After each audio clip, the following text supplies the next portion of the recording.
ایک ایسے شخص کی کہانی سننے جا رہے ہیں جو اپنے غصے اور سختی کے لیے مشہور تھا۔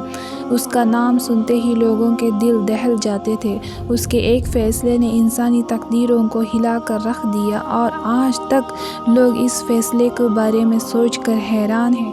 وہ شخص ایک ایسی مشن پر نکلا ہے جو اگر پورا ہو جاتا تو دنیا کی تاریخ کچھ اور ہی ہوتی، لیکن کیا تھا وہ مشن اور کیا وہ اس مشن میں کامیاب ہوتا ہے؟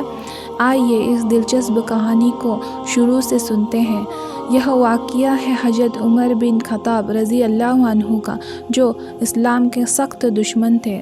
ان کا ارادہ تھا کہ اسلام کو جڑ سے اکھاڑ کر پھینک دیا جائے۔ ایک دن حضرت عمر رضی اللہ عنہ نے اپنے ہتھیار اٹھائے اور نکل پڑے حضرت محمد صلی اللہ علیہ وسلم کو قتل کرنے کے لیے۔ ان کا غصہ اور جذبہ اتنا تھا کہ وہ کسی بھی حال میں اسلام کو ختم کر دینا چاہتے تھے۔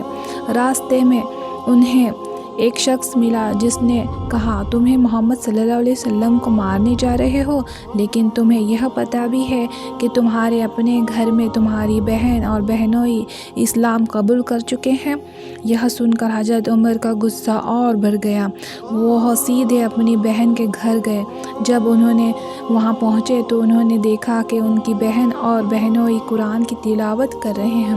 حضرت عمر کے غصے اس حد تک پہنچ گئے کہ انہوں نے اپنی بہن فاطمہ کو مار دیا۔ خون ان کی بہن کے چہرے سے بہہ رہا تھا، لیکن اس کے ہونٹوں پر قرآن کی آیتیں تھیں۔ اس وقت کچھ ایسا ہوا جو حضرت عمر نے کبھی نہیں سوچا تھا۔ انہوں نے اپنی بہن کی مضبوطی دیکھی اور پھر انہوں نے کہا، مجھے وہ پرچے دو جو تم پڑھ رہی تھی۔ جب انہوں نے قرآن کی آیتیں اپنے ہاتھوں میں کر پڑھیں تو ان کا دل پگھل گیا۔ وہ زبان جو حضرت محمد صلی اللہ علیہ وسلم کو مارنے کا تھا، اب اسی جذبے میں ایک نیا نور پیدا ہو گیا تھا۔ حضرت عمر رضی اللہ عنہ نے وہی اسلام قبول کر لیا۔ پھر وہ حضرت محمد صلی اللہ علیہ وسلم کے پاس گئے اور ان کے سامنے اسلام قبول کرتے ہوئے کہا، آج سے میں تمہارا اور اللہ کا غلام ہوں۔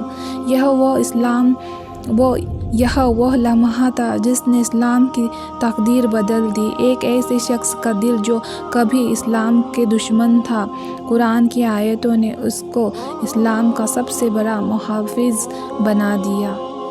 سبحان اللہ۔ تو ناظرین، آپ کو یہ واقعہ کیسا لگا؟ تو لائک، شیئر، سبسکرائب کریں۔ اللہ حافظ۔